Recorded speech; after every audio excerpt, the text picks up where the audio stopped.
علاقاتها الدبلوماسية مع إيران. للغة استنصار السود والولايات السادة بالأيام.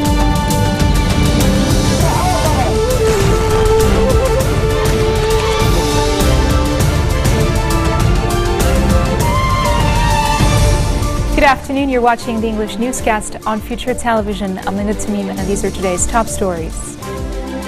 Lebanese forces leader Samir Jaja meets with Maronite Patriarch Shadada'i in Kirki and says MP Michel Aoun has higher chances of becoming president.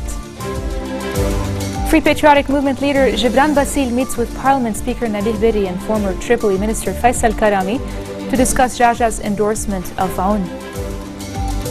And scores of Syrian government forces are killed in 3 days of fighting with ISIS in Syria's east. Lebanese forces leader Samir Jaja says Marada movement leader MP Sleiman Frangiyi will eventually back Michel Aoun for presidency, as he has always been true to his word. Following a meeting with Maronite Patriarch Shadada'i in Kirki, the LF chief said Frangiyi was the one to say he will vote for Aoun if the odds were in his favor, and Aoun's chances are high now. Jaja's meeting with Rahi comes a day after the LF chief endorsed the presidential candidacy of his old-time rival Aoun, who heads the Free Patriotic Movement's parliamentary bloc. But Frangiyi declared he will not drop his presidential candidacy despite Aoun receiving the endorsement of Jaja. Meanwhile, Free Patriotic Movement leader Gibran Bassil has met with Parliament Speaker Nabih Berri and former Tripoli Minister Faisal Karami to discuss Jaja's endorsement of Aoun. Speaking at Berri's residence in Ain Tine, Bassil said, "We are seeking a breakthrough that benefits all sides." He underlined that Jaja's initiative is to accelerate solutions to the 20-month-long presidential stalemate. He told reporters this is a new stage that paves the way for Christian and national agreement. He said the FPM was extending its hand to all the rivals in the country to reach a deal and end obstacles hindering the presidential election. Bassil was accompanied by Education Minister Lies Boussahab, who described the meeting with Berri as positive. Bassil later met with Karami, who welcomed the LF and FPM agreement to nominate Aoun. Finance Minister Ali Hassan Khalil says Lebanese forces leader Samir Jaja's nomination of longtime rival MP Michel Aoun for the presidency has created a new dynamic in the country. He hoped the breakthrough will help revive the work of the cabinet. Following talks with Kataib Chief MP Sami Jmail, Khalil said, "We're keen on seeing all members of the cabinet present during its upcoming session, as the economy will be revived with a president and functioning cabinet and parliament." Storm Ursula intensified on day 2, blocking mountain roads with snow, forcing port closures and causing thick fog, resulting in poor visibility. It is expected to subside later in the day.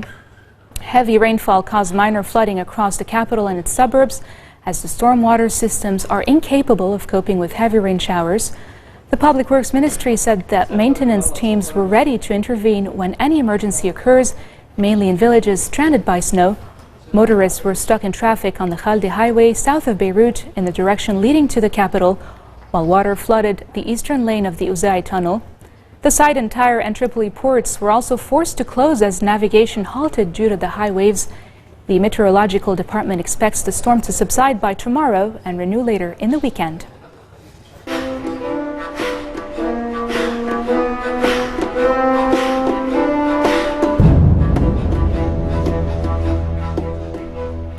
The Syrian Observatory for Human Rights says scores of Syrian government forces have been killed in 3 days of fighting with ISIS in the east of the country, where the extremist group has attacked government-held areas.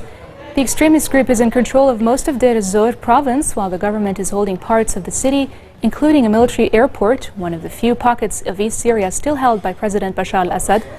The Britain-based observatory said 120 members of the Syrian government forces and 70 ISIS fighters had been killed in clashes since Saturday. The official news agency Sana reported that government forces had recaptured some residential areas taken by ISIS in Begaliya, near the city of Deir ez-Zor, and killed a number of fighters. ISIS, meanwhile, says it has made further gains against government forces near Ayash and had captured 2 military vehicles. Talks meant to be held in Geneva next week between both sides of Syria's civil war, opposition groups, and President Bashar al-Assad's government are far from certain to take place. Although the UN Special Envoy for Syria, Stefan de Mistura, briefed the Security Council about these much-anticipated talks in a closed meeting on Monday, there is still no consensus on who should be invited. French Foreign Minister Laurent Fabius said, quote, "We hope the negotiations will take place, but there are some questions which have to be dealt with." Last month, the Security Council issued a rare unanimous show of support for negotiations to be held between the Assad government and opposition groups. But UN Secretary General Ban Ki-moon is now urging countries supporting opposing sides in the conflict to redouble efforts to agree on a list of opposition groups to be invited to peace talks. And still on the issue, Saudi Arabia says no one should dictate to the Syrian opposition who represents them at peace talks, as a proposed January 25th meeting looked set to be delayed by differences over who will attend. Saudi Foreign Minister Adel al-Jubeir said the Syrian opposition is the party which decides who represents it in the talks. The higher committee that emerged from the Riyadh conference is the concerned party, and they are the ones who decide who represents them in the talks. Jubeir was speaking during a joint news conference with visiting French Foreign Minister Laurent Fabius. The opposition at a meeting in Riyadh last month set up a 34-member body to oversee the talks. The peace process calls for negotiations aimed at setting up a transitional government and eventual elections. And coming up next, China's economy reaches the lowest level of growth in 25 years. More details after the break.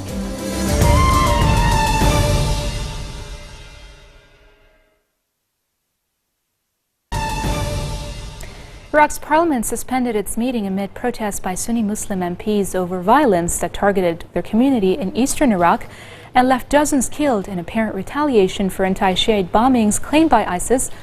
Sunni lawmakers urged Prime Minister Haider al-Abadi to disband and disarm the Shiite militias, which they accuse of being behind the latest attacks in and around the town of Muqtadiya, northeast of Baghdad. The rise of Islamist militant group ISIS, which follows a Sunni extremist ideology, has exacerbated a long-running sectarian conflict in Iraq, mostly between the Shiite majority and the minority Sunnis. Libya's Presidential Council has announced a new government of national accord aimed at uniting the country's warring factions under a UN-backed plan. The Tunis-based council had pushed back the deadline for naming the government by 48 hours amid reports of disputes over the distribution of ministerial posts before today's announcement came. Only 7 of the council's 9 members had signed the document, which named a total of 32 ministers, including 1 woman. The UN hopes the new government will be able to deliver stability and tackle a growing threat from Islamic State fighters. Libya has become deeply fractured since 2 rival governments were formed in the summer of 2014, with one operating from the capital Tripoli and the other from the eastern city of Tobruk. And all the way in Asia, that's in Saudi Arabia, Chinese President Xi Jinping has arrived in Saudi Arabia, the first stop of an unprecedented trip to raise the economic giant's profile in a troubled region. Xi, making his first presidential visit to the Middle East, will also travel to Egypt and Iran. Xi arrives 3 days after a historic international deal lifted sanctions on Iran in return for scaling back of its nuclear capabilities. China and 5 other world powers helped broker that agreement, but Riyadh fears it will be further embolden Iran, which it accuses of regional interference. Relief agency Doctors Without Borders has denounced the EU's catastrophic failure last year to help waves of asylum seekers, demanding that safe transit corridors be provided for them. The Médecins Sans Frontières report adds to a litany of complaints about how the European Union said and its 28 member states responded to the worst migrant crisis since World War II. MSF Operations Director Brice Delevigne said a series of defensive and haphazard efforts only made matters worse. He explained that their focus on policies of deterrence, along with their chaotic response to the humanitarian needs of those who flee, actively worsened the conditions of those thousands of vulnerable men, women, and children. We have to cut this short now for a live coverage. أولاً، في إنهاء الشغور في رئاسة الجمهورية تعرب الكتلة عن ارتياحها للمصالحة التي جرت في معراب بالأمس بين القوات اللبنانية والتيار الوطني الحر، وتتابع الكتلة المستجدات المتعلقة بإنهاء الشغور في موقع رئاسة الجمهورية، وقد توقفت عند إعلان القوات اللبنانية دعم ترشيح العماد ميشيل عون وإعلان الوزير سليمان فرنجي عن عزمه الاستمرار في الترشح للرئاسة. وتؤكد الكتلة على أهمية إجراء الانتخابات لإنهاء الشغور الرئاسي، مشددة على التزام توجهات الرئيس سعد الحريري في هذا الشأن، انطلاقا من أن الكلمة الفصل في هذا الملف تبقى للمجلس النيابي في ظل النظام الديمقراطي وتحت سقف الدستور. ثانيا، في خطورة إطلاق سراح الإرهابي ميشيل سماحة والموقف المناسب من القضية. تستنكر الكتلة أشد الاستنكار القرار الجائر الذي اتخذته محكمة التمييز العسكرية بإخلاء سبيل المجرم ميشيل سماحة من دون التوقف عند الاعترافات العلنية وخطورة الجريمة التي تورط بها. إن هذه الرسالة التي وجهها من اتخذ هذا القرار ومن خلفه تقول للشعب اللبناني: إنه ممنوع عليكم أن تعيشوا في أمن وسلام، وممنوع عليكم أن تحلموا ببلد لا يتم فيه الكيل بمكيالين، وأنه ممنوع عليكم أن تحلموا بقضاء عادل ونزيه، وممنوع عليكم أن تعيشوا في بلد تطبق فيه العدالة، وهم يرون اليوم وبأم العين أنهم كانوا على حق عندما قرروا اللجوء إلى القضاء الدولي. إن كتلة المستقبل تصر على إحالة ملف جريمة ميشيل سماحة إلى المجلس العدلي، وستعمل على ذلك بشتى السبل والوسائل، كما تصر على تعديل القوانين التي ترعى عمل المحكمة العسكرية كي لا تبقى أداة ضغط وظلم وترهيب للمواطنين. كما تستغرب الكتلة إطلاق سراح العميل الإسرائيلي أديب العلم قبل إنهاء محكوميته. ومن جهة أخرى تطالب الكتلة بتسريع محاكمة الموقوفين بالمئات في أحداث السنوات الأخيرة. ثالثاً، في تفعيل عمل الحكومة واعتماد الحلول السريعة وكذلك الحلول الدائمة لأزمة النفايات.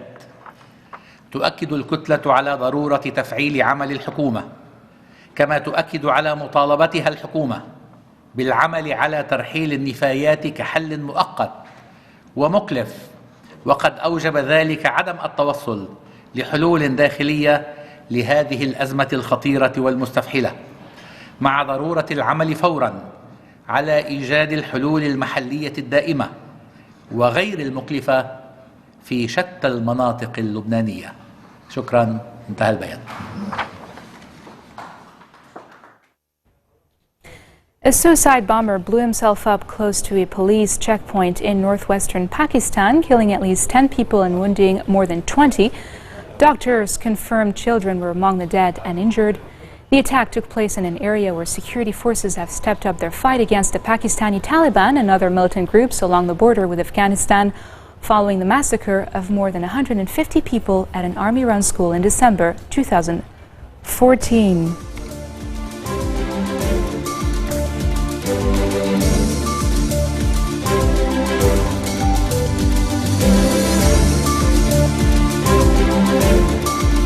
This marks the end of our bulletin for today. Now for a reminder of our top stories.